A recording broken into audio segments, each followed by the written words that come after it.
Hello students and welcome back to the Medicinal Plants series of videos. Today we're going to continue by talking about the active ingredients in medicinal plants and the phytotherapy preparations. So expect to learn what are the molecules responsible for the therapeutic effect in medicinal plants and the best ways to extract these active ingredients to create powerful remedies.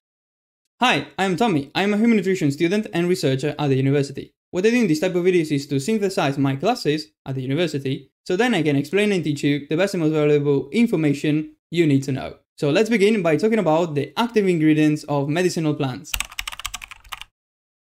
So active ingredients. These are the responsible of drug, action and effect. You have to know that in plants there are different active ingredients, and the combination of them can be either a synergism, in which the effect is increased, adjuvant when there is a reinforcing, or antagonist when the effect is lower. Knowing that, we can differentiate between primary metabolites and secondary metabolites of plants. Starting with primary metabolites, these are present in all plants. They support vital functions for the development, energy, morphogenesis and reproduction of the plant. Carbohydrates in form of polysaccharides, we can differentiate between gums and mucilages. Gums are exudates, so the exterior, and mucilages are cellular constituents, so interior. And these are used as excipients, thickeners, and binders. Lipids, these are oils, unsaponifiables, and waxes. Proteins, we have amino acid derivatives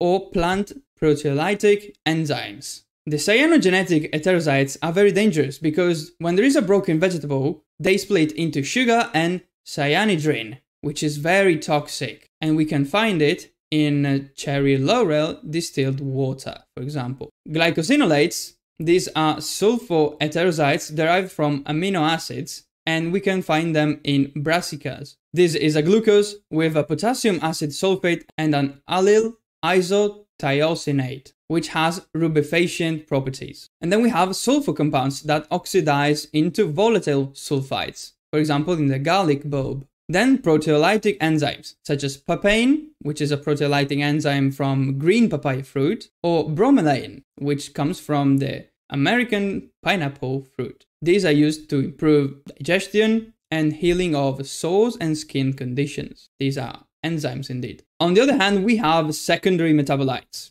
These are the majority of the active principles of medicinal plants. These are not involved in the plant growth. They act as a response to environmental changes and defense. They can be synthesized via these pathways: the cyclimic acid, acetyl-CoA, mevalonic acid, or amino acids. So 4 of them, but it can also be a mixture between them. The first big group we can find here in the secondary metabolites is the phenolic compounds. These come from the cyclimic plus acetate malonate pathways. And inside the phenolic compounds, we have the simple phenols, which are a few, except the hydroquinone, the phenolic acids, such as benzoic acid, cinnamic acid, and caffeic acid derivatives. Then we have the coumarins and lignans. Coumarins are derived from benzoalpha-pyrrone. So we can find hydroxycoumarins, which are venotonic, pyranocoumarins, which are coronary vasodilators, and we also can find furanocoumarins.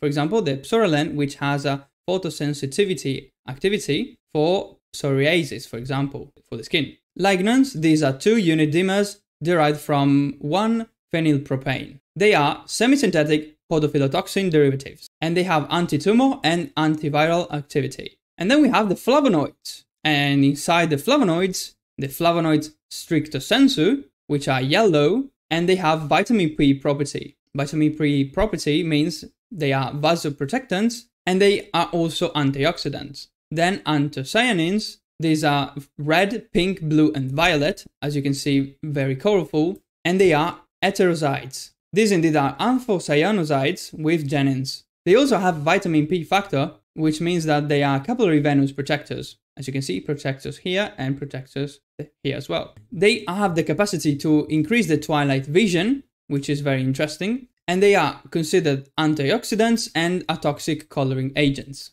As you can see, very colorful. Then we have tannins. These are water-soluble polyphenolic compounds. They have astringent and skin tanning properties. And we can have hydrolyzable or condensed tannins. The hydrolyzable are sugar together with a phenolic acid, for example, gallic or ellagic acids, whereas the condensed ones are more resistant to hydrolysis, and they are similar to flavonoids, athionic tannins, and procyanidols. The use internal is antidiarrheal and antiseptic, and external, in the skin, is protective and healing. And then we have quinones. This is a grouping of paraquinones or orthoquinones. So para or orthoquinones. And we have benzoquinones, which are of limited interest. Naphrodianthrones, very interesting. For example, in the Hypericum, which is a plant we will see in next videos, they act as antidepressants and healing agents. Hydroxyanthraquinones are laxatives,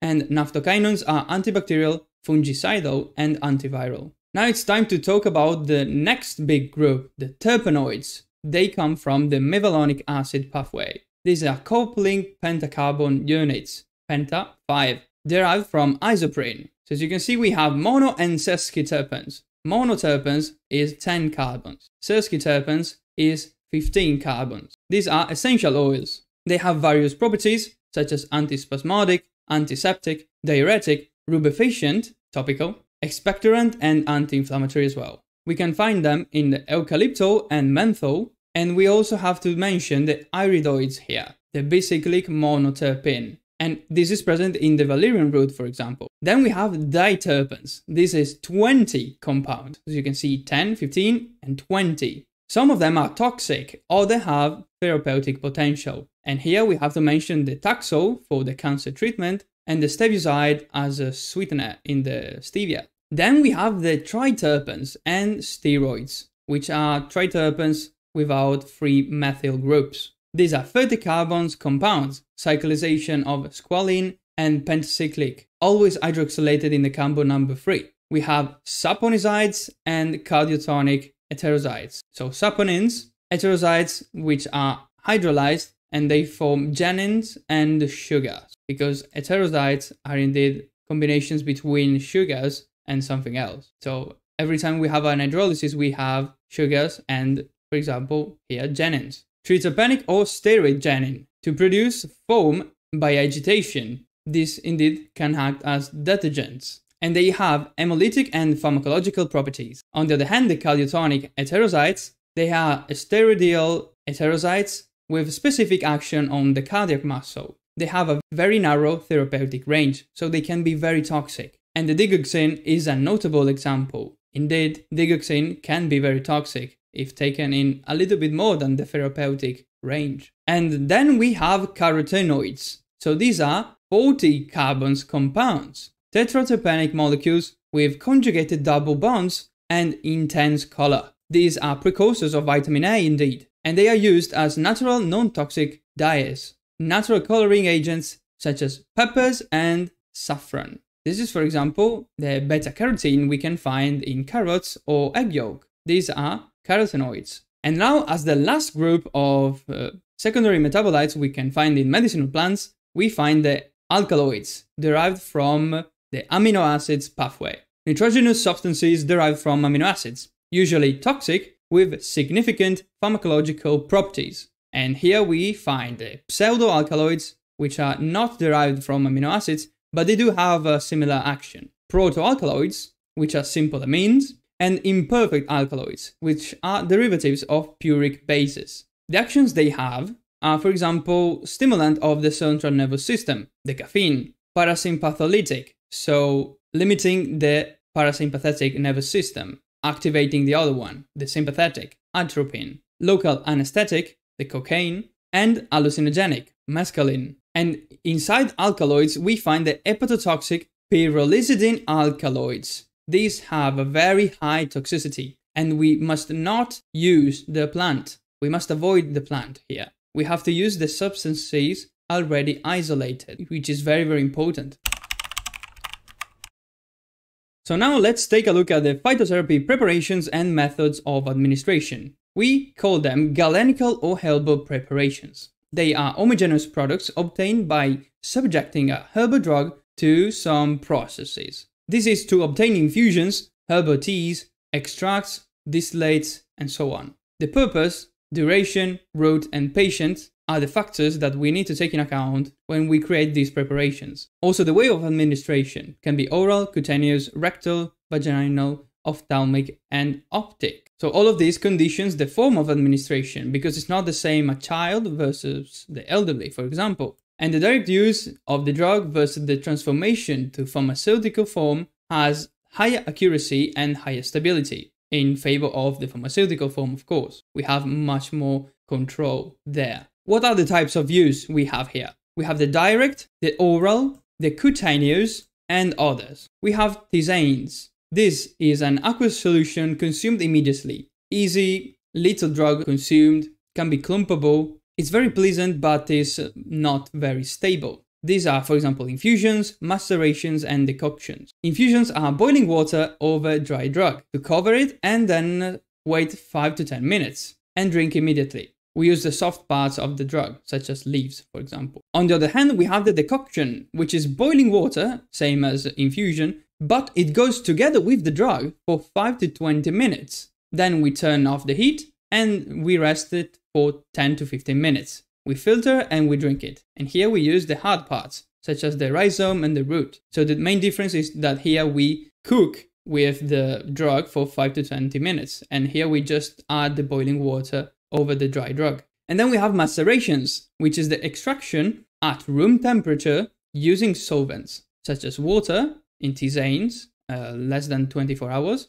oils to obtain essential oils, which is for moms, and alcohols to obtain tinctures and alkaloids, which is an indefinite time. We can also use macerations to avoid the extraction of tannins. So as we mentioned alcohol in here, we have to talk about tinctures and alkaloids. Tinctures are the use of alcohol and the dry drug. So it's a mixture made at ambient temperature, so without heat. And we can have a maceration when it's in a bottle or a percolation when it's dripping in a percolator. The ratio is 1 to 5 drug to ethanol, 70%. So for one part of the drug, we put 5 parts of ethanol, alcohol. We have to wait 2 to 10 days, filter, and then add the alcohol to the initial volume, and we take it as 15 to 25 drops in a glass of water. The alkaloids are similar to the tinctures, but with fresh drugs, because here we use dry drugs. Here we wait 8 to 10 days with alcohol at 80 to even 96%, so a lot higher. And the ratio is 1:1 or 1:2. And then we have the extracts. These are from dry drug, maceration or percolation with water or alcohol. So we can find the fluid extracts, which is with alcohol at 70%, evaporation up to 1:1 ratio. So we put the dried drug together with the alcohol and we make it evaporate until the concentrations are equal. Then soft extracts are up to 15 to 20% of water. Dry extracts are the total evaporation of the water or the alcohol up to 5:1, so 5 parts of dry drug and 1 part of water or alcohol. The glycolic extracts is the dry drug together with the glycols in a ratio of 1:5, so dry drugs and glycols, 5 parts of the extract. And the cryo extracts are the only exception in which we use the fresh drug at -20 degrees and 15% of alcohol. Then we have plant powders. These are powdered and dried drug at 25 to 45 degrees Celsius. They can be micro-powdered or cryo-mild, previously frozen at -196 degrees. It can be taken directly in herbal teas or in a pharmaceutical form. Then we have the whole fresh plant suspensions. These are to maintain the fresh plant characteristics. And to do that, we freeze the plant for less than 24 hours at -50 degrees, and then we add the alcohol at 36 degrees. Essential oils are volatile, lipophilic aromatic products obtained from aromatic plants. They can be oral diluted infusions, inhalations, or topical diluted, and can be used to prepare syrups. Then aromatic waters are very dilute solutions of those essential oils in water. We can use them orally or topically, so through the skin, and they can be prepared with talc, which is an adsorbent substance, to increase the contact surface between the essence and the water. And then as last one of the direct methods, we have juices. These are expression of fresh plants with high nutrient content. We filter it and then we drink it immediately after the extraction due to the alteration by light and air. So it's very important. It's not because the vitamins will go away, as your granny said, but it's because the oxidation and the light can also affect the active ingredients. And then we have oral preparations. These can be liquid or solid. In the liquid ones, we have the drinkable ampoules. This is a glass ampoule with extract dosage like a royal jelly. Oral drops, most common direct administration for tinctures, fluid extracts, macerated extracts, and essential oils, diluted in water, juices, or drinks, whatever you like. Then we have syrups. This is 64% of sucrose in water plus a plant extract, such as a tincture or fluid extract, and it is administered by spoonfuls and can be diluted in a liquid. So 1 to 2 spoonfuls 3 times a day for syrups. Mehtods are similar to syrups, but instead of using sucrose, we use honey. And elixirs are sweetened and flavored hydroalcoholic excipients. So we have a proportion of alcohol of 15 to 20% and a minimum sugar of 20%. The solvents here can be alcohol and water. Examples of elixirs would be tinctures together with water and sugar, or syrups together with alcohol to create elixirs. Solid ones, we have the instant soluble preparations. These are powdered or granules of dry extracts, together with essential oils, to be taken with hot water. They may contain excipients and flavoring agents. Then we have capsules. These are prepared by encapsulating the plant extract in hard or soft gelatin capsules, pearls, in a glycerogelatin shell. When they are soft, they are called pearls. These are easy, dosed, and stable. Then we have tablets. This is a compression of powder or granulate together with excipients, microcrystalline cellulose, or lactose. They are easy and dosed, but they have a low stability and they are time consuming to create. And then we have the druggies.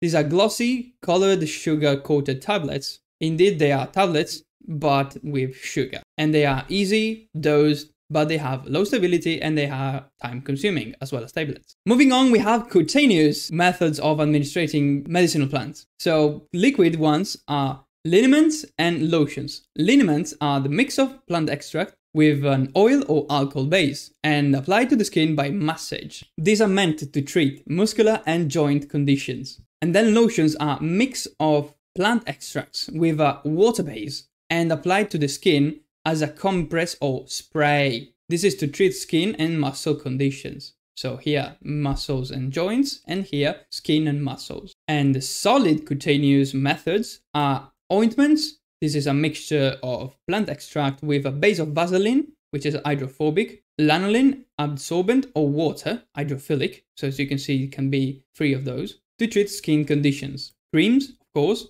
mixture of plant extract with a water or oil base, and it can be hydrophobic or hydrophilic. This is based on the emulsion type. If we have water in oil, it's hydrophobic, but if we have the reverse, oil in water, is hydrophilic, because the exterior will be water. And then we have gels. So this is liquids jellified with agents. Here we have lipogels, liquid paraffin, colloidal silica or aluminum soaps, or hydrogels, which are gums, starch, cellulose, and silicates. Here we have to take into account the composition and the percentage of alcohol. And then we have all the types of administrating medicinal plants. As you can see, we have a lot of them. For the eyes, ophthalmic baths, eye treatment with an eye wash or compresses, prepared with 5% of plant mixtures. They are effective for eyelid inflammation and conjunctivitis, sterility, and the isotonicity of it is very important. And eye drops, sterile solutions or suspensions of medicine applied to the conjunctival sac. It requires a filtration, a pH and osmotic pressure adjustment. It's very important. Everything that goes into the eyes is very delicate. They are used to relieve irritation or conjunctivitis. For the nose, we have things for the nose. Nasal preparations, liquid, semi-solid or solid preparations, local or systemic effect. They are formulated to avoid damaging the nasal epithelium and allow normal functions. They are isotonic with a pH of 6.5 to 8.3, more or less, and they are meant to avoid affecting the ciliary movement, and are used as nasal decongestants and antiseptics. Inhalation preparations, we have the solid or liquid formulations for respiratory tract, local or general effect, and administered as vapors or aerosols. For the ears, we have otic preparations. liquid, semi-solid or solid, that can be instilled, sprayed, insufflated, or applied to the ear canal. They are made with vehicles such as glycerin, propylene glycol or glycols, or water-based vehicles with viscosity enhancers. If the ear is injured, there is a risk of systemic absorption through the ear, and semi-solid forms of ear application are also available. And then for the mouth, so it's not the same as oral, this is for the mouth cavity, buccal cavity. Gargles and mouthwashes. Gargles are non-viscous aqueous solutions for the oral cavity and oropharyngeal area. They are antiseptics and they relieve pain and inflammation. Should be gargled and not ingested. As you can see, there is a lot of difference. And mouthwashes, they are liquid solutions for oral mucosa, gums and tongue. They have an antiseptic action as well for oral conditions. And it is administered by rinsing the oral cavity, not to be ingested. And then as last two, we have rectum and vagina. Rectum, rectal preparations administered rectally for local or even systemic effects. As you know, many pharmaceutical drugs can be administered through the rectum to have systemic effects indeed. They are suppositories and enemas when they are liquid, and they are commonly used. But we can also find foams, ointments, creams, and gels as an alternative to suppositories and enemas. And in the vagina, we have vaginal preparations. These are administered in unit doses. They are very similar to suppositories, and there is an appropriate form, volume, and consistency for the vaginal administration. Very important to study that. Okay, this is it for this video. I hope you understood everything I said. If you didn't, there is a comment section down below. Don't forget to like, subscribe, and turn on the notifications so you get notified every time I upload a new video. If you find value in this, please share it to your friends and family to spread this knowledge to them as well. Thank you so much for watching, and I will see you in the next one, in which we're going to talk about the toxicity of plants, as well as the adverse effects and the contraindications and interactions we can find in medicinal plants. So stay tuned for more information on medicinal plants. Hope you enjoy it. Ciao!